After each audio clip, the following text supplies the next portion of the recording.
"Go home, Grandpa. You don't belong here." The words cut through the warm buzz of the morning crowd like a blade. The young staffer's palm was thrust forward in command, his polished blazer straining against the stiff posture of authority he did not truly own. The people waiting in line turned their heads, their curiosity sharpening into unease. Adam Lewis froze at the threshold, his worn ticket stub pinched carefully between his fingers. His other hand rested on the smooth curve of his cane, knuckles pale, jaw set. He didn't speak, didn't plead, only held the stub a little tighter, as if it were a lifeline. The laughter of two men near the rope line broke the silence. One shook his head, grinning. The other muttered, "Looking for a free ride, no doubt." Their voices carried easily in the open air, stinging sharper than the sun overhead. Adam adjusted the brim of his faded navy blue cap, its fabric thinned from years of wear. The stitched letters spelled out a ship's name most in the crowd had never heard of. He lifted his chin slightly, refusing to bow under the glare of younger eyes. The staffer leaned in closer, voice louder now, for the crowd as much as for Adam. "Step aside! You're holding everyone up!" His tone was not just dismissal. It was superiority, the certainty of a man who thought he knew exactly who stood before him. For a moment, the air thickened. The smell of fried food wafted from vendor tents, mingling with the metallic scent of oiled rifles from nearby tables. Children stopped tugging on their parents' sleeves. The whole entryway seemed to wait. And then, from a few paces back, a figure in crisp white paused mid-step. His cover gleamed in the sun, his posture straight, his eyes narrowing as he fixed on the scene. Commander Michael Barrett did not move yet. He only watched. If you believe every veteran deserves respect, please subscribe, because every view helps this message reach those who need it most. Adam stood motionless for a moment longer, the crowd still buzzing faintly from the sharp exchange. He drew in a slow breath, his chest rising beneath the faded lines of his jacket. The cane in his right hand pressed firmly against the concrete floor, its worn rubber tip spreading against the surface as though anchoring him in place. His left hand remained steady, the smudged ticket stub folded twice over, tucked into his palm with deliberate care. The morning sun glared off the wide metal frames of the exhibition center, spilling light across the pavement where dozens of attendees shuffled forward. Families carried small flags tucked into bags, young men hoisted cases of collectibles, older hobbyists rolled carts stacked with neatly polished rifles.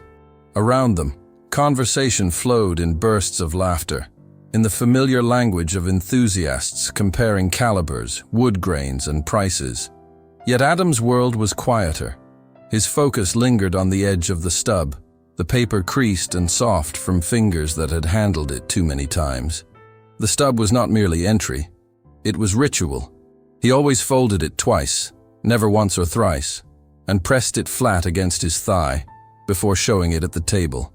A habit born long ago, from the Navy days when every document had to be prepared clean, squared, unquestionable. His cap shaded his eyes, but the name stitched across its crown caught the sun, USS Lady. The thread was frayed at the corners, worn smooth in places, but still legible. To those who did not know, it was just another ship's name. To Adam, it was everything.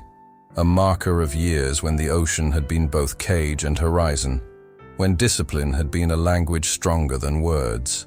The line behind him shifted, boots scuffing against concrete. A man coughed impatiently. Another exhaled loudly, muttering under his breath. But Adam remained steady, his posture upright, shoulders squared as though still on inspection. His silence was not weakness. It was patience, honed by years of storms. The staffer at the entrance leaned back slightly, eyes narrowing. The blazer on his shoulders looked new, pressed without wrinkle, as though he had ironed it just for this day. His hands twitched in irritation, one palm flattening against the table, the other tugging at the laminated badge clipped to his chest. He saw Adam not as a paying guest, but as an intrusion. The sneer clung to his lips like habit. Adam's hand trembled faintly on the cane. The tremor was not new.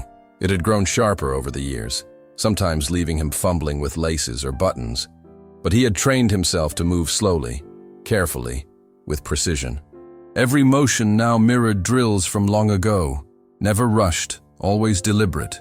Even his silence was deliberate. Through the open doors behind the staffer, the exhibition hall spread wide and loud. The clatter of metal on metal rang from a distant table. The smell of gun oil mingled with fried dough, popcorn, and coffee. Rows of flags hung from rafters, their colors sharp against the industrial beams. Voices carried in low bursts, eager, proud. This was Adam's place, one of the few he returned to each year without fail. He remembered the first time he came, decades ago, when the show was smaller, tucked into a single hall. He had walked the aisles then with a younger stride, running into shipmates who laughed and clasped his shoulder. They had told stories in the corner near the antique displays, retelling storms, sharing names of men gone. Many of those voices had since vanished, but Adam still came. He carried their silence with him. His eyes lingered on the glass cases near the entrance, just visible from where he stood. Inside them lay weathered artifacts, medals dulled with time, photographs yellowed at the edges, and old uniforms preserved behind glass. He had donated once, years back, an old navigational tool wrapped in cloth. He had handed it over quietly. No announcement, only the thought that it belonged among history, not forgotten in a drawer. The line crept forward behind him, and still Adam did not move until the path cleared. He shifted one boot ahead, the scuff of leather against stone audible in the pause. His gait was slow, knees stiff, but deliberate.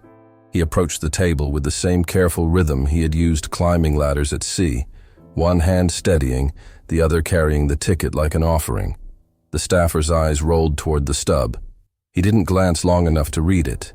Instead, his gaze lingered on Adam's trembling hand, on the curve of his shoulders, on the cap shading his eyes. To him, the man before him was not a paying guest, not a veteran of 2 wars. He saw only fragility, only an old figure slowing down a busy line.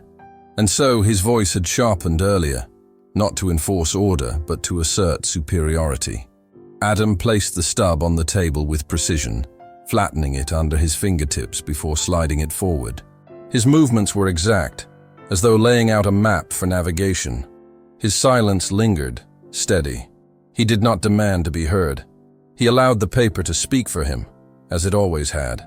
The murmur of the crowd pressed close now. Some whispered, others exchanged glances. A few smirked, nudging one another, the assumptions plain in their expressions. They saw a man in a cap, leaning on a cane, and judged him before they knew his name. In their eyes, he was not a guest. He was a burden, a figure out of place among brisk steps and hurried voices. The smell of hot pretzels drifted across the entrance, the warmth clashing with the coldness of the confrontation. The noise of children shouting further inside echoed faintly, as though reminding the room that joy existed beyond the threshold. Yet here, at the doorway, the silence pressed heavier, anchored by Adam's unmoving stance. He adjusted his jacket collar once, tugging it into place with fingers that trembled only slightly. The gesture was old habit. Presentation mattered, even at the smallest of inspections. To him, every doorway was an inspection, every threshold a point of order. Even now, facing scorn, he maintained the discipline that had carried him through storms no crowd here could imagine. The staffer's lips curled again. He tapped the stub against the table, shaking his head slowly, as though confirming to himself what he already believed, that this man was not worth the trouble. His voice, when it came again, was laced with the certainty of someone who thought he held authority over dignity. Adam lifted his chin slightly, his eyes catching the gleam of the flags within the hall. He said nothing. His silence was its own defense, stronger than any protest could be. He stood as though bracing against a wave, his cane steady, his breath controlled. He had weathered worse storms than this. And somewhere behind the line, Commander Barrett's gaze lingered still, his eyes narrowing as he studied the scene unfolding before him. The time for silence was shortening. The insult had cut too far. Adam shifted his weight carefully, leaning against the cane as he drew the stub closer to the staffer once more. His fingers pressed against the softened fold of paper, smoothing its edge as though removing invisible creases. He did not hurry, for he had never hurried through ritual. Each motion was exact, a mirror of discipline long ago etched into muscle. The staffer sighed, the sound loud enough for those waiting in line to hear. He snatched the stub without looking at it closely, flicking his wrist as though handling something beneath him. His lips twisted into a smirk, the corners curling upward with a mocking ease. He tapped the paper against the table edge, his movements sharp, impatient. Behind Adam, a young man leaned to whisper to his friend. The words carried nonetheless. "Look at him. Probably here to tell stories nobody asked for." A muted chuckle followed, clipped and awkward, yet loud enough to pierce the quiet dignity Adam carried. The friend grinned, eyes sliding over Adam's back with casual dismissal. Adam's hand adjusted the brim of his cap once more, steadying it against his brow. The motion was small, deliberate, as if reminding himself who he was beneath the weight of eyes and judgment. The name stitched across the fabric remained in place, the USS Leyte standing bold against the years that had worn it thin. The staffer held the ticket stub closer to his face, squinting with exaggerated motion. He turned the paper sideways, then upside down, shaking his head slowly. "Smudged," he muttered, loud enough for the line to catch. "Looks fake to me." His voice carried a hint of triumph, as though he had uncovered deception, when in truth, he only clung to an excuse. A man in the line shifted uneasily. His hands curled around the strap of his rifle case, knuckles pale. He glanced between the staffer and Adam, his lips pressing into a thin line, but he said nothing. The current of the moment dragged him into silence, as it often does when the weight of mockery tilts the balance. Adam drew in a slow breath, his chest rising beneath the jacket. He did not argue. His silence was not surrender but endurance, the kind born from years when storms were endured rather than escaped. He placed his cane more firmly against the ground, grounding himself with the weight of wood, pressing into stone. The staffer tossed the stub back onto the table, letting it flutter against the surface before sliding askew. His eyes narrowed as he leaned closer, his words sharp. "This isn't a senior center. If you can't keep up, don't come in." His tone was loud, directed at Adam, but meant for the crowd, as if drawing them in to his side. A ripple of unease passed through the line. Some smirked, some looked away, a few shifted uncomfortably. The air grew tighter, the smell of oiled rifles drifting from the hall mixing with the tension. The laughter from earlier died into silence, yet the sting of superiority lingered sharper than before. Adam steadied the stub once more, lifting it carefully from the table with trembling fingers. He pressed it flat against the surface, sliding it back toward the staffer. His movements carried no anger, no desperation, only the precision of ritual. He would not abandon discipline, even here. The staffer's eyes darted toward the cane, lingering on the tremor in Adam's hand. His smirk deepened, and his voice rose again. "You're holding up the line. Step aside now." His words cracked through the air like a whip, startling even those waiting behind. The superiority in his tone was no longer veiled. It was naked, raw, sharpened by assumption. A man farther back exhaled sharply, muttering under his breath, "Come on already." The impatience seeped into the crowd, not directed fully at Adam, but spreading like smoke nonetheless. No one stepped forward to stop it, the silence of the many giving power to the one. Adam's eyes did not waver. He adjusted his jacket collar again, smoothing the fabric against his chest. The motion was steady, a reminder to himself of order, of inspection, of standing tall even when words tried to cut him down. His silence held like armor, reflecting insult without breaking. The staffer tapped the stub once more against the table edge, his smirk faltering into irritation. He wanted compliance, wanted Adam to falter, to leave, to admit defeat. Instead, Adam stood straighter, his cane pressed firmly against the stone, his silence unyielding. The whispers returned, Thinner now, more uneasy. Bet he doesn't even remember his seat number, one voice said, quickly followed by a nervous laugh that died before it spread. The mockery no longer rang with confidence. It wavered, uncertain beneath the steady silence of the old man. Adam's gaze shifted briefly to the flags hanging inside the hall, their colors catching light from the high rafters. The sight steadied him, pulling him beyond the present into memory. He saw storms, waves crashing against steel, men braced against cold that cut to the bone. His lips parted slightly as he drew breath, but no words followed. He had learned long ago that silence could carry more weight than protest.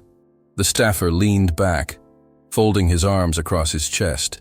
His smirk lingered, but his eyes flickered nervously toward the line as if searching for agreement. The silence behind Adam was heavier now, not filled with laughter, but with unease. The superiority he wielded faltered in the face of stillness he could not shake.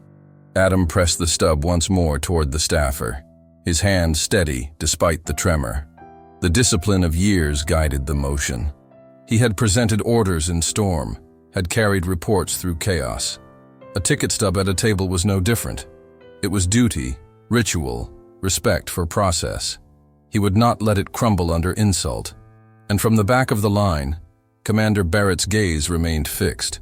His program booklet rested forgotten at his side, his posture sharpening with every insult. His silence held, but the patience in his eyes was thinning. The moment was tilting, and his hand clenched faintly at his side. The staffer pinched the stub between two fingers, holding it aloft as though it were contaminated. His lips curled with disdain as he shook his head for the crowd to see. "This is no good," he barked, his voice rising above the murmur of the line. "It's smudged, unreadable, invalid." His tone carried the weight of finality, but also the satisfaction of a man exerting power he believed was his by right. Adam's eyes followed the ticket, his face expressionless beneath the brim of his cap. His jaw remained tight, his silence unbroken. He knew the stub was valid. He had purchased it weeks ago, tucked it into his wallet as carefully as a letter. Yet now, in the hands of a man who saw only frailty, it was treated as worthless. The staffer tossed the stub back onto the table with a flick of his wrist, letting it flutter against the surface before sliding sideways. "Step aside," he snapped, his hand chopping the air in command. "You're holding up real guests. Move now!"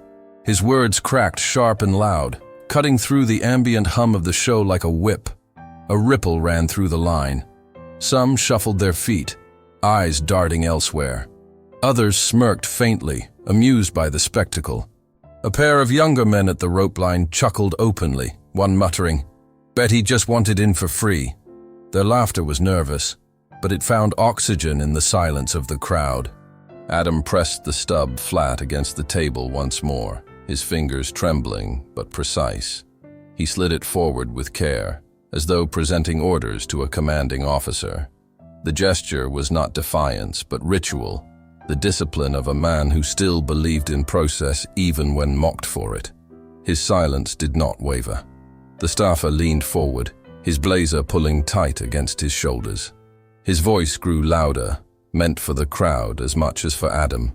"Do you not hear me? Invalid! Step aside, or I'll have you removed!" His superiority poured into every word, each syllable sharpened by the assumption that Adam had come here for handouts, for pity, for something he had not earned. A man in the line finally spoke, his voice firm but steady. He was older, his hair gray, his jacket plain.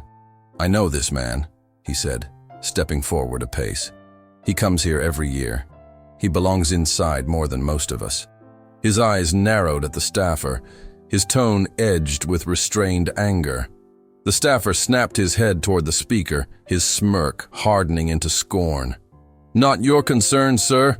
Stay back in line." His voice rang with a false authority, a bark sharpened by insecurity. He raised his palm sharply, as though silencing a subordinate. The bystander hesitated, his jaw tightening, then stepped back into the line. His attempt had been silenced, swallowed by the arrogance at the table. The crowd shifted again, A few lowered their eyes, ashamed but unwilling to challenge. Others exchanged glances, uneasy but silent. The weight of inaction pressed heavy, each moment stretching the humiliation further. Adam drew in a slow breath. His chest rose beneath his jacket, steady, controlled. His hand adjusted the brim of his cap, the motion precise, deliberate. He stood straighter, his cane pressed firm against the stone floor. He did not bend. He did not break. His silence was armor. The staffer's eyes flicked down to the cane, the tremor in Adam's hand, the stiffness of his movements. He mistook endurance for weakness, silence for submission. His lips curled into a sneer. "You don't belong here," he said coldly, his voice dropping but sharp enough for the line to hear.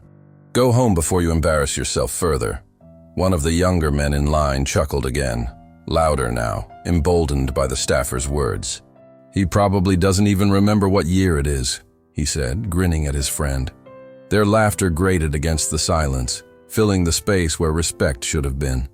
Adam's gaze lifted, steady beneath the shadow of his cap. His eyes fixed briefly on the flags inside the hall, their colors vivid against steel rafters.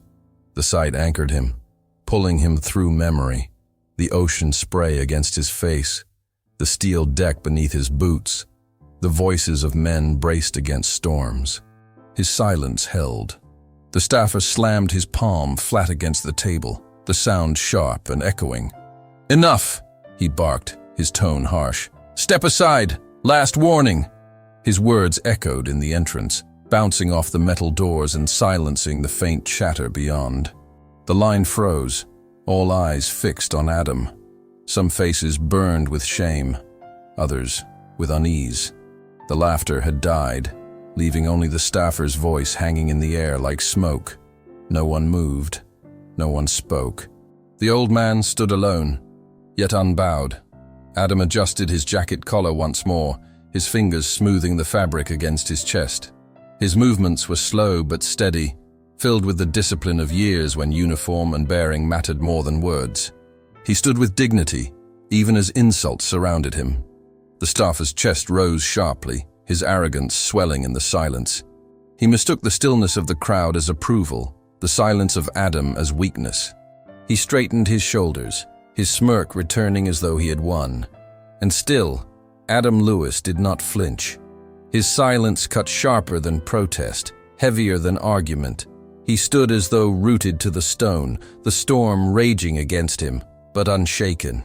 From the edge of the crowd, Commander Barrett's jaw tightened.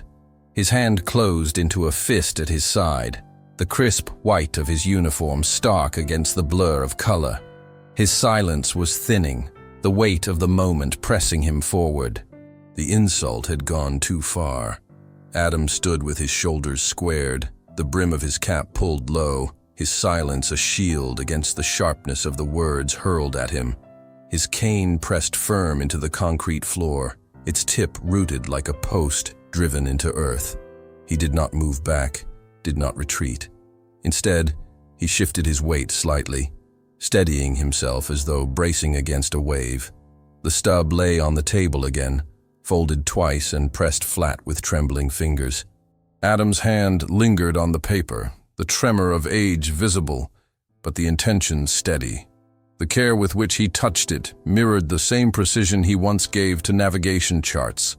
Every fold and placement exact, every gesture deliberate. His silence made the ritual louder than words could. The staffer huffed impatiently, rolling his eyes for the line to see. His blazer collar stiffened against his neck as he squared his shoulders. He tapped the stub with a fingernail, dismissive, as though tapping away the last trace of dignity Adam carried. "I said step aside," he barked again, but his voice rang thinner now, the authority faltering in the presence of unbroken silence. A man further back shifted uncomfortably, his hands sliding into his jacket pockets. He glanced toward Adam, then quickly looked away, guilt shadowing his expression. The cruelty had lasted too long, yet no one stepped forward. The air grew heavier with the weight of inaction, pressing down on every chest. Adam adjusted his jacket once more, smoothing it across his chest. The motion was old habit, born of years when uniform and bearing defined respect. His fingers tugged at the seam until it lay flat, the gesture precise even in the tremor. He looked not at the staffer, but past him, toward the hall where flags swayed faintly in the currents of air. The sight of the colors stirred memory. For an instant, the smell of salt water filled his lungs, the sting of ocean spray against his face.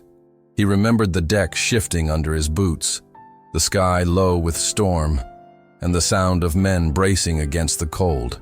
The memory flickered and passed, leaving behind a steady calm. His silence drew strength from it. The staffer's sneer faltered as his eyes met Adam's gaze. It was not a defiant glare, not anger, but something heavier, the look of a man who had endured storms far greater than a raised voice at a ticket table. The staffer shifted slightly, as though unsettled by what he saw yet unwilling to concede. Behind Adam, the whispers dulled. The smirks on younger faces faded, replaced by unease. The old man's silence unsettled them more than any shouted protest could. He stood unbroken, his posture steadier than men half his age, his silence echoing louder than the staffer's bark. The ticket stub, smudged but valid, sat under Adam's palm like a statement carved in stone. He would not pull it back. He would not crumble. His hand pressed it firm, his fingers anchoring the paper with the same steadiness he had once used to steady lines across maps in storms. The staffer exhaled sharply, his confidence wavering. He had expected shouting, pleading, retreat. Instead, he faced the weight of silence that drew the attention of the crowd more than his barked commands ever could. His superiority thinned under the gaze of a man who gave him nothing to feed on. Adam's breath was slow, measured, each inhale steady, each exhale precise, as though following a rhythm drilled into him long ago. He stood as though still at watch, unbending, unshaken, his silence a refusal to surrender his dignity. The line shifted again. A man pulled off his cap quietly, lowering it against his chest. Another straightened his back, his arms falling to his sides. No command had been given, but something in Adam's presence stirred them into respect. The atmosphere was changing, drawn by dignity rather than force. The staffer gripped the edge of the table, his fingers whitening against the wood. His eyes darted to the crowd, seeking affirmation, but found none. Faces avoided his, eyes lowered or fixed elsewhere. His arrogance felt thinner now, his authority slipping in the silence he could not control. Adam adjusted his cap again, the brim casting deeper shadow across his face. The gesture was small, but heavy. It was ritual, a motion of readiness, the discipline of a sailor who had once faced storms and fire. His silence was no longer merely endurance, it was command. From the back, Commander Barrett's gaze sharpened, his jaw set firm, his hand clenching once before falling still at his side. He had not moved yet, but his eyes remained fixed on the scene. The weight of Adam's dignity pulled him closer to action, the insult reaching too deep to ignore. The murmurs in the line ceased entirely. The air hung still, filled only with the faint hum of fluorescent lights above and the distant chatter from within the hall. The scene had shifted. The staffer's bark no longer commanded the room. The silence of the old man did.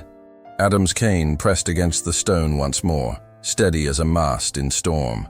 His grip was firm, unshaken, even as his hand trembled faintly with age. He had learned long ago that steadiness was not the absence of tremor, but the refusal to let it bend him. He embodied that now, in silence, in stillness. The staffer wet his lips, his arrogance thinning into unease. His words, when they came again, sounded weaker. You can't stay here," he muttered, his tone lacking the force it carried before. The silence around him smothered his superiority, draining his voice of command. And still, Adam did not flinch. His silence weighed heavier than protest, heavier than insult. He stood at the threshold, unbroken, unyielding, his presence reshaping the very air of the hall. At the back of the crowd, Commander Barrett's gloved hand clenched once more. He set his program aside, his shoulders straightening, his boots shifting against the floor. His silence would not hold much longer. The moment to act was nearly at hand. Commander Michael Barrett had been standing near the back of the line, his crisp white uniform catching the light each time the entrance doors opened. He had not planned to draw attention. His posture was straight but at ease, his program booklet resting lightly against his palm. Yet his eyes had fixed on the scene from the first raised voice, and they had not moved since. The dress whites he wore carried a weight of their own. The fabric, stark against the sea of blazers and t-shirts, marked him instantly as a man of service. Gold buttons gleamed in the morning light, polished to perfection, their shine undulled by time. On his chest sat the quiet testament of ribbons and insignia, symbols of years not worn for show but earned in silence. He had come to the gun show as a guest of honor, invited to open the exhibition with a few words. His plan had been simple: stand at the podium, speak briefly about service and tradition, then fade into the crowd. But now, as the insult at the entrance grew sharper, his role shifted. The choice of silence pressed heavier on him with each passing second. His gaze never left Adam Lewis. He studied the way the old man stood, his shoulders squared despite age, his silence heavy but dignified. He saw the ritual in the man's motions, the way he adjusted his jacket with precision, the way he pressed the ticket flat against the table as though presenting an order. Barrett recognized it instantly, the mark of a sailor, a man who had known discipline in storm and fire. Barrett's jaw tightened, his teeth pressing together as his lips thinned. His gloved hand flexed once, the leather creaking faintly. He felt the pull of duty stirring, the same pull that had guided him through countless decisions at sea. He had promised himself he would not interfere here, that this day was not about him. But the insult cut too deeply, and silence no longer felt like discipline. It felt like betrayal. The staffer's voice grated against the air again, sharp and dismissive, each word striking like a lash. Barrett's eyes narrowed. He had heard men speak like that before, men drunk on authority with no understanding of its weight. He had spent years teaching young officers that authority without respect was weakness dressed in uniform. Now he watched a civilian weaponize arrogance against dignity, and his patience thinned to a thread. He inhaled slowly, the rise of his chest measured. The air smelled faintly of gun oil drifting from the hall, but beneath it he caught the sharper scent of fried food from vendors outside. It was an ordinary day for most, yet to him the air carried tension. His pulse slowed, not quickened, the clarity of a man who knew when action was inevitable. The crowd around him shifted, murmurs fading. Some had noticed him now, their eyes catching on the brightness of his uniform. A few straightened unconsciously, spines stiffening in reflex to the presence of rank. But Barrett did not move, not yet. He remained still, a silent weight pressing against the arrogance spilling from the table. Adam's silence drew his respect deeper with every moment. The old man's refusal to break, his quiet discipline, reminded Barrett of stories his father had told. Stories of men who endured storms without words, who carried dignity even when stripped of recognition. He saw that same endurance standing before him now, wrapped in age, but unbroken. The staffer slammed his hand against the table again, and Barrett's fingers clenched tighter around the booklet. The sound echoed sharp in his ears, not as command, but as insult. His eyes flicked briefly to the faces in line, uneasy, ashamed, complicit in their silence. His decision hardened. Silence from him would no longer be patience, it would be cowardice. He shifted his boots slightly, the leather soles whispering against the stone floor. The motion was small, but it carried weight. It was the first step of a man preparing to act, the tightening of a bowstring before release. His shoulders squared further, his head lifted, his jaw locked. The gold of his rank insignia caught the sunlight again, flashing briefly across the crowd. The glint drew more eyes, the recognition spreading in whispers that faded as quickly as they rose. The atmosphere shifted, the presence of authority heavier now, though unspoken. Barrett's gaze returned to Adam, and for a moment their eyes nearly met. He saw not weakness, not frailty, but steadiness. A man holding the line without words. The recognition passed silently, unspoken but undeniable. It fueled the commander's resolve. He exhaled once more, his breath slow, steady, deliberate. His program booklet lowered to his side, his hand tightening around it until the edges bent slightly under the pressure. His gloved hand at his other side curled into a fist, the leather creaking softly. His patience had reached its edge. The staffer barked again, his tone sharp with arrogance. "Step aside now! You're done here!" His words rang in the air, brittle but loud. They cracked against the silence, shattering what patience remained. Barrett's jaw clenched one final time, then loosened as clarity settled into him. His boots shifted again, this time not merely adjusting but stepping forward. His decision was made. His silence was over. He moved with deliberate calm, each step measured, steady. The white of his uniform cut through the crowd like a sail catching light, unmistakable, undeniable. The murmurs that followed did not rise into words. They fell into silence, pulled down by the weight of his presence. And as he reached the edge of the line, his gloved hand clenched once more before releasing. He had not planned to intervene today, but the insult had gone too far. The moment had demanded more than silence. It demanded a stand. The staffer's voice cracked once more through the air, sharp and impatient. "Step aside or you'll be removed." His palm struck the table a final time, the sound snapping against the silence like a whip. His arrogance swelled in the absence of challenge, filling the room like smoke. But before the echo faded, the sound of boots moved through the line. Slow, deliberate steps pressed against the stone floor, each one louder than the last in the hush that followed. The crowd shifted, parting instinctively, their bodies angling aside without command. Heads turned, voices fell quiet, and the weight of presence grew heavier. Commander Michael Barrett stepped free of the line, the white of his uniform radiant beneath the harsh overhead lights. The gold on his shoulders caught the gleam of the morning sun streaming through the glass doors. His chest bore the quiet testimony of service, each ribbon and insignia telling a story the crowd could not read, but instinctively respected.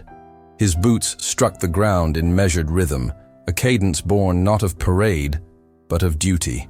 He did not rush, did not falter. Each step carried intention, his shoulders squared, his gaze fixed on the man at the table.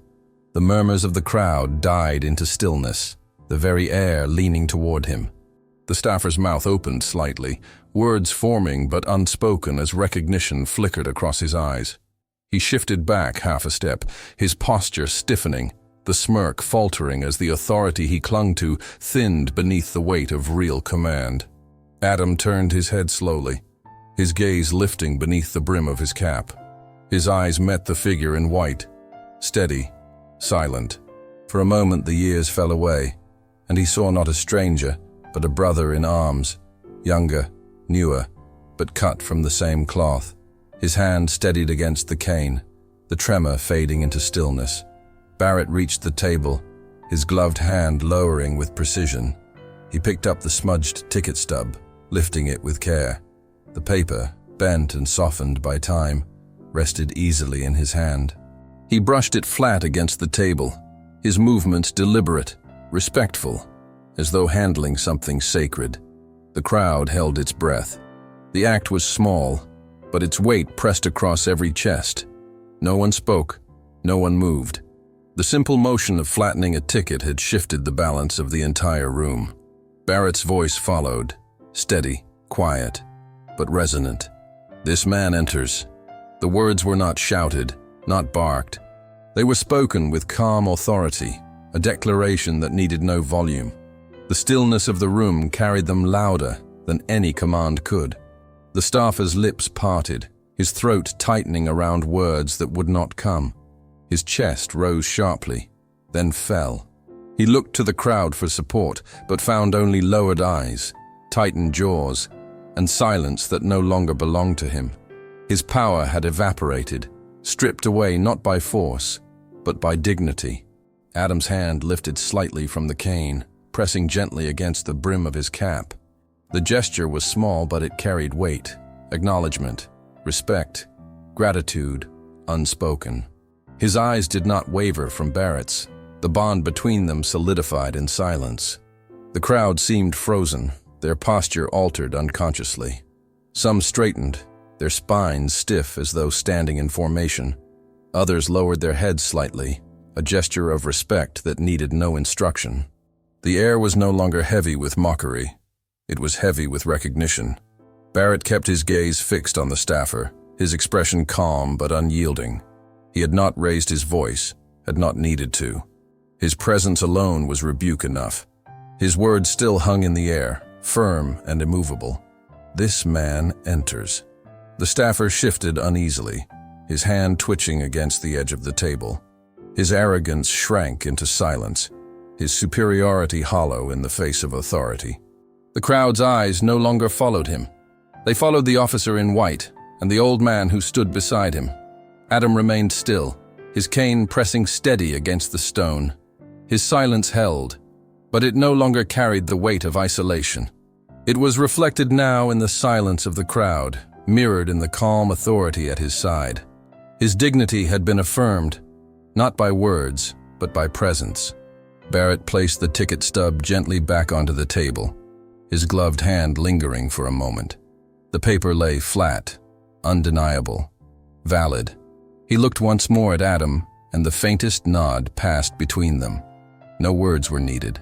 The stillness in the lobby deepened, a quiet reverence settling over the crowd. Even the sounds from within the hall seemed to fade, the chatter and clatter distant beneath the weight of the moment unfolding at the threshold. The staffer's smirk was gone, his posture bent beneath the silence. His authority had been stripped, his superiority hollow. The line he commanded no longer belonged to him. It belonged to the dignity of the man he had tried to dismiss, and to the officer who had chosen to stand beside him. And as the silence stretched, the room itself seemed to hold its breath. The old sailor and the officer in white stood side by side, bound by service, bound by dignity, bound by silence that no insult could shake.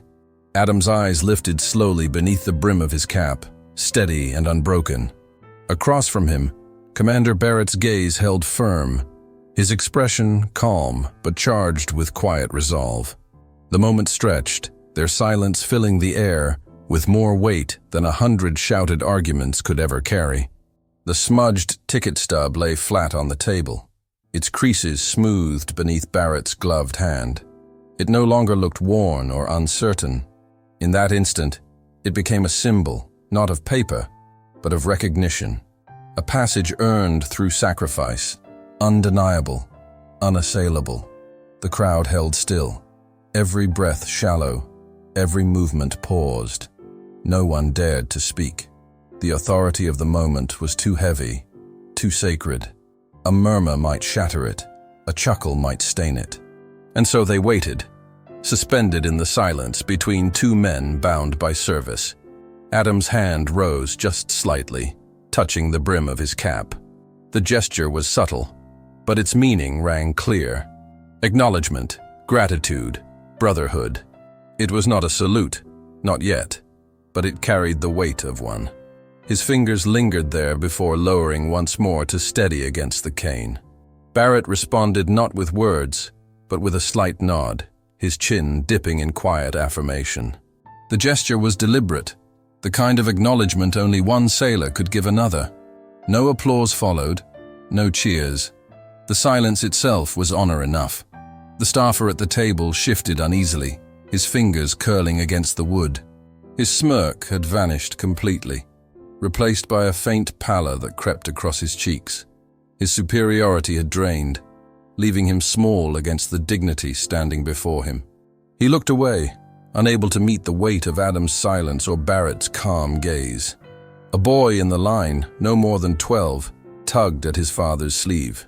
His father placed a hand gently on the boy's shoulder, lowering his head slightly in quiet respect.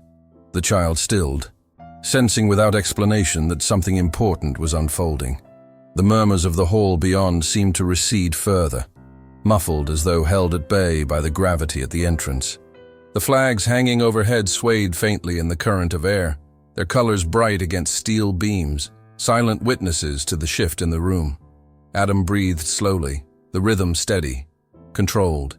His chest rose beneath his jacket, his posture straight despite the stiffness in his joints. His silence was no longer lonely. It was shared now, reflected in the stillness of those around him. Barrett's shoulders remained squared, his presence calm yet unyielding. He did not move closer, did not overshadow the old man. He stood beside him, not in front of him, a companion, a witness, a brother. The distinction mattered. This was not rescue, it was recognition. The faces in the crowd softened. Smirks melted into solemnity, whispers into silence. A few men adjusted their own caps, a gesture small but filled with quiet respect. Others lowered their eyes, ashamed of laughter they had shared only moments earlier. The staffer swallowed hard, his throat working visibly. He remained frozen behind the table, his authority unraveling with each heartbeat. He no longer controlled the line, no longer held the attention of the crowd. His power had been silenced by dignity too strong to mock. Adam's gaze did not waver. He looked at Barrett with steady eyes, eyes that carried storms, eyes that had seen seas dark with smoke and skies heavy with fire. Barrett met that gaze with equal steadiness, his own eyes carrying the weight of years at sea. In that exchange, nothing more needed to be said. The silence deepened, but it was no longer tense. It was reverent. It carried a weight that drew the crowd inward, binding them to the moment without demand. Respect had filled the air, reshaping the atmosphere without a single command spoken. A man in the line lifted his hand quietly to his chest, fingers brushing against the fabric of his shirt as though steadying himself. Another adjusted his stance, standing straighter, his arms falling to his sides in unconscious formality. The presence of dignity had altered them, though no order had been given. Barrett lowered his gloved hand from the ticket stub, letting it rest at his side. He did not speak, did not gesture. He allowed the silence to stretch, understanding that moments such as these did not need to be rushed. Silence itself was the language of respect. Adam's hand pressed gently against the cane once more, his knuckles white but steady. The tremor in his fingers seemed smaller now, less visible beneath the steadiness of his posture. His silence had grown heavier, shared now by the weight of the officer at his side. The staffer turned his face slightly, unable to watch the exchange any longer. His shoulders sank faintly, his earlier superiority crumbling into silence. He was no longer part of the moment. The dignity he had tried to erase had instead erased his authority. And still, Adam and Barrett stood side by side, bound not by words, but by silence, by gesture, by understanding. In the hush that enveloped the entrance, their bond spoke louder than any declaration could. The silence held for a long moment, stretching across the entrance like a drawn line. Barrett's eyes never left Adam's, his expression firm, yet reverent. The crowd remained still, bound by the weight of the unspoken bond between the two men. But then, slowly, Barrett drew a breath and let his voice carry, low but clear, cutting gently through the quiet. "Sir," he asked, his tone steady, respectful, deliberate. "What ship did you serve on during Korea?" The question fell into the silence like a stone dropped into water, rippling outward. The crowd shifted slightly, heads turning, ears straining to hear. It was not small talk, not idle curiosity. It was recognition, a question asked in the language of sailors, one that demanded not explanation, but truth. Adam's lips parted. For a moment no sound came, his chest rising as breath filled him. His eyes grew distant, shadowed by memory. Then his voice emerged, low but firm, the cadence measured by years of discipline. "USS Leyte," he said. "Task Force 77, West Sea Operations." The words hung heavy in the air, their meaning lost on some, but not on all. A few older faces in the line stiffened, their jaws tightening, their eyes sharpening with sudden understanding. The name of that ship carried weight.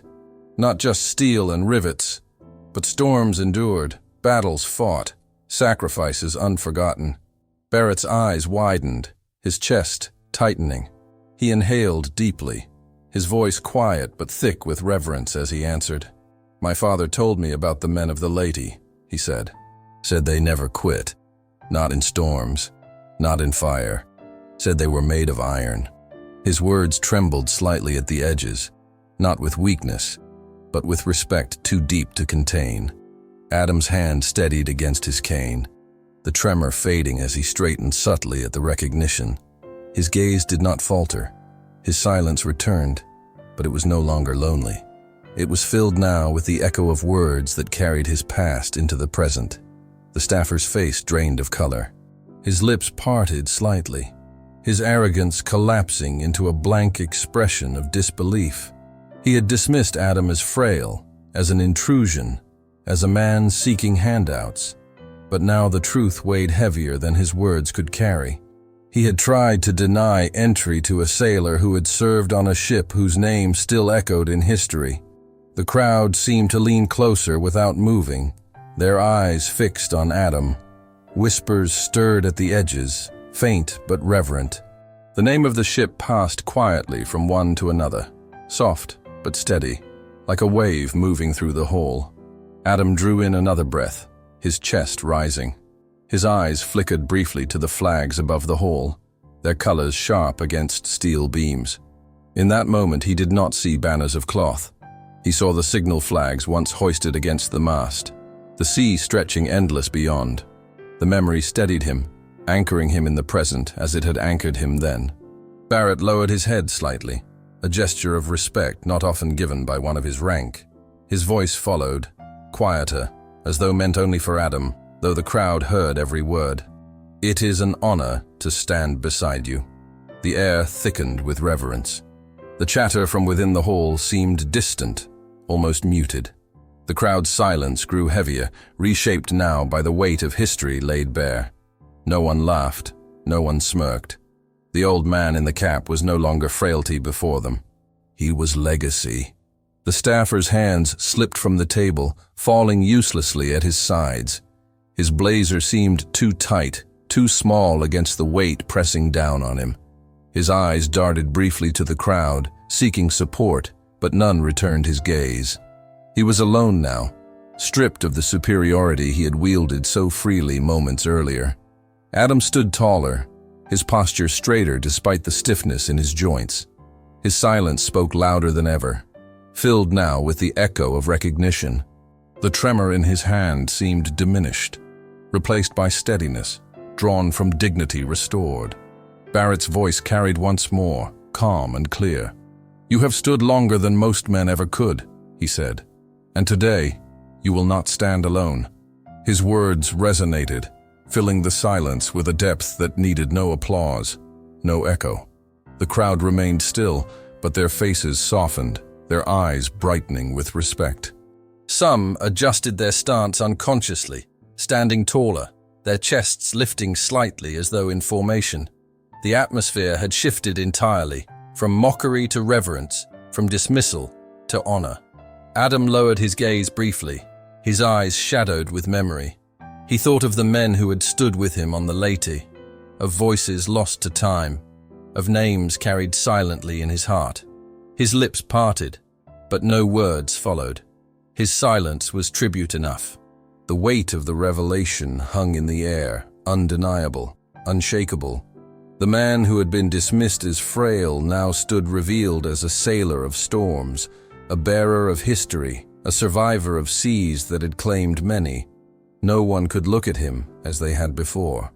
And as Barrett's hand lowered once more to his side, his eyes steady on Adam, the truth settled across the hall. This was no ordinary moment. It was recognition. It was honor. It was respect long overdue, delivered not in applause but in silence heavy with meaning. Commander Barrett turned his full attention to the staffer, his gaze sharp, unflinching. His voice followed, calm but cutting, carrying the weight of command sharpened by years at sea. "Step back," he said evenly. "You've forgotten what leadership looks like. The words struck harder than a shout, harder than any barked order. They hung in the silence, resonant and final. The staffer's lips parted as though to argue, but no sound emerged. His shoulders sagged faintly, his posture buckling beneath the gaze of a man who carried real authority. The crowd felt the weight of the rebuke. Some straightened instinctively, as though they too had been corrected. Others lowered their eyes, not out of shame, but out of reverence for the gravity of the moment. Respect was no longer optional. It filled the air like tidewater rising. Adam remained still, his cane pressed firm against the floor, his silence steady. But in the shift of the air around him, he felt the change. No longer was he the target of mockery. The weight had lifted, replaced by respect that did not need to be spoken. Barrett bent slightly, offering his arm to Adam. The gesture was not pity, not condescension. It was honor, an invitation, a recognition. His eyes did not waver as he said softly, but loud enough for all to hear, "Come with me." Adam's hand trembled faintly as it lifted from the cane, settling onto the officer's arm. The connection was steady, dignified. He did not lean heavily, did not stumble.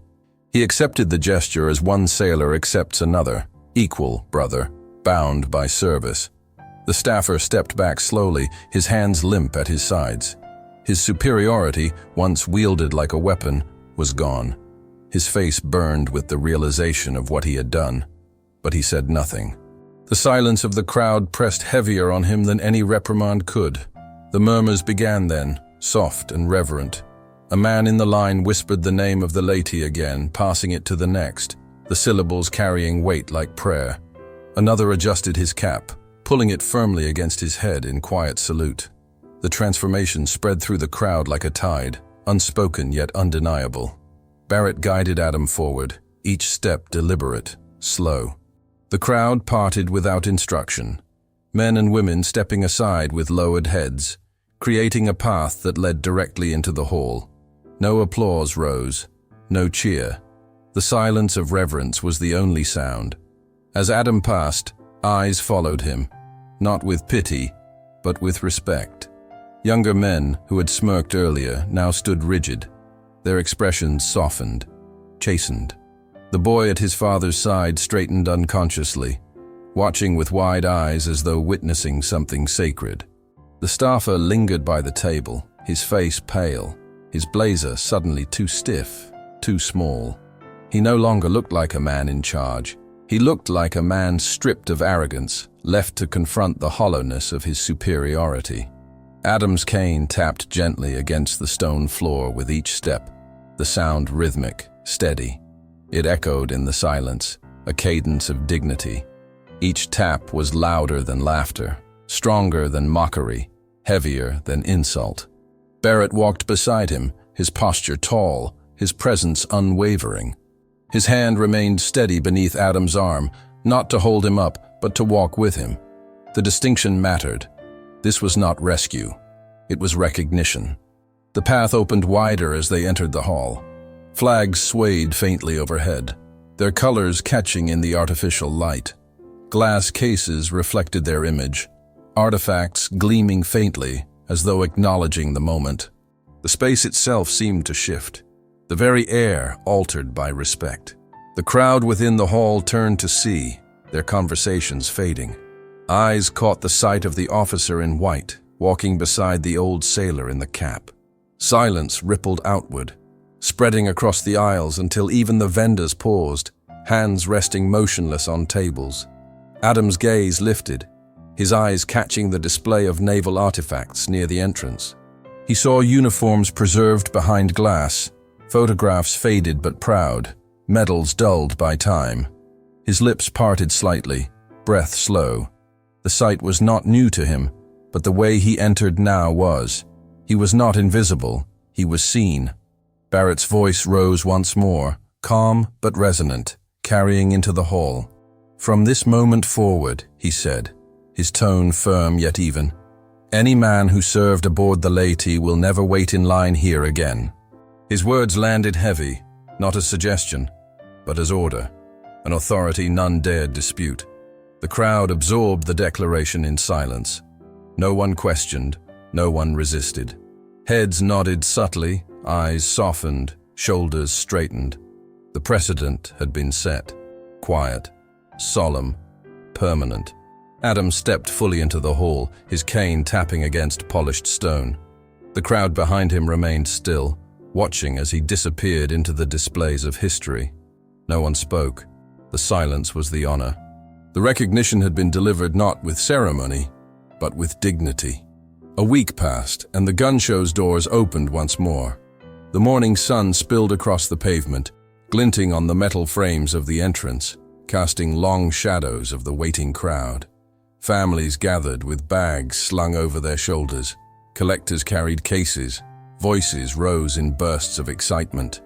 Yet among the ordinary rhythm of arrival, something had shifted, invisible but present. Adam Lewis approached slowly, his cane steady against the concrete, each step measured with the same discipline as before. His cap sat squarely on his head, the name USS Lady catching the sunlight once more. His jacket was neatly buttoned, his shirt tucked crisp, his posture upright despite the stiffness in his joints. He came as he always had, but this time he did not come unseen. The staffer was there again, his blazer pressed more carefully, his posture straighter, his expression changed. The smirk that once curled at his lips was gone. His hands rested flat against the table, fingers interlaced to keep them steady. His eyes lifted as Adam approached, and instead of dismissal, there was recognition. The line shifted quietly, those waiting instinctively giving space. No one urged him aside. No one whispered mockery.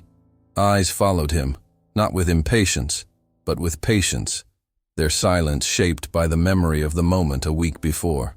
Adam placed the stub on the table with the same precision as always, his fingers pressing it flat, his movements deliberate. But this time, the stub did not flutter back. The staffer reached for it with both hands, careful, deliberate. He did not glance past it, did not sneer. He straightened it, handed it back with a nod, and said softly, "Welcome back, sir. Thank you for coming." The words were plain, but they carried weight. Adam met his gaze, steady, unblinking. He gave the faintest nod in return, the gesture enough. His silence was no longer a shield. It was acknowledgement. The staffer stepped back from the table, his posture tall, his hands resting at his sides. He did not seek credit, did not over-explain. But as Adam moved forward, he shifted subtly, allowing space to pass with dignity. The superiority that once drove him was gone. In its place lingered humility, the first step of respect learned through correction. The crowd parted again, quieter than before, their bodies moving without instruction. The path opened wide, leading Adam forward into the hall. No one jostled, no one laughed. The air carried a stillness, heavy but reverent, shaped by the memory of what had taken place. Inside the hall, displays gleamed beneath bright lights. Glass cases held medals dulled by time, uniforms preserved behind panels, photographs of sailors and soldiers lined in rows. Adam's gaze moved to them, his pace steady. Each display felt different now, not distant, not forgotten, but connected to the present by the silence that followed him. Commander Barrett was there again, standing near the naval exhibits. His uniform was more casual today, the white coat replaced by a simple dark jacket, but his presence carried the same weight. He saw Adam approach, and his hand lifted to his brow, a crisp salute held firm. Adam slowed, his cane tapping against the polished floor, and returned the gesture in his own way. A hand pressed against the brim of his cap, steady despite the tremor. The salute was not grand, not drawn out. It was quiet, brief, but filled with recognition. The bond between them held unbroken. The staffer lingered near the entrance, watching silently. He did not intrude, did not attempt to join the exchange. But as Adam passed deeper into the hall, the staffer's hand twitched once at his side, brushing faintly against the brim of his head in an unfinished half-salute. It was not for the crowd. It was not for show. It was for himself, a small gesture of humility, the beginning of change. The line outside moved on, families and collectors entering in steady rhythm. Yet those who witnessed the small exchange carried it quietly. Their posture altered, their voices softened. Respect had taken root, unspoken but understood. Adam continued through the aisles, his silence no longer marked by mockery, but by reverence. Each step was a reminder, each breath a testimony. He carried with him not only his own history, but the respect of those who now saw him differently. The boy who had stood in line the week before caught sight of him near a display case. His father leaned down, whispering quietly, and the boy nodded solemnly. He stood straighter, his small frame stiffening as though instinctively drawn into formation. The lesson needed no words. The hall carried on, but beneath its noise lingered a quiet tradition, born not from proclamation, but from correction. Veterans no longer stood alone at the threshold. They were seen, recognized, guided forward with dignity. No plaque declared it, no announcement proclaimed it. The behavior itself was the tradition. Adam paused near the naval display, his eyes resting on the photographs framed in glass. His hand lifted faintly, fingers brushing the air near the case, as though touching memory itself. His breath was slow, his silence heavy, but steady. He had not been forgotten. Commander Barrett stood nearby, his posture tall, his gaze steady. He did not speak, did not need to. His presence was enough. Together, though generations apart, they stood in quiet recognition, bound by the unbroken chain of service. And as Adam turned slowly, his cane tapping once more against the floor, the crowd that watched did not cheer, did not applaud. They bowed instead into silence, their respect written not in noise, but in stillness. Respect does not fade with age.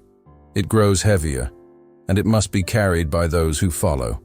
If stories like this resonate with your heart, like and subscribe for more untold moments of honor and kindness.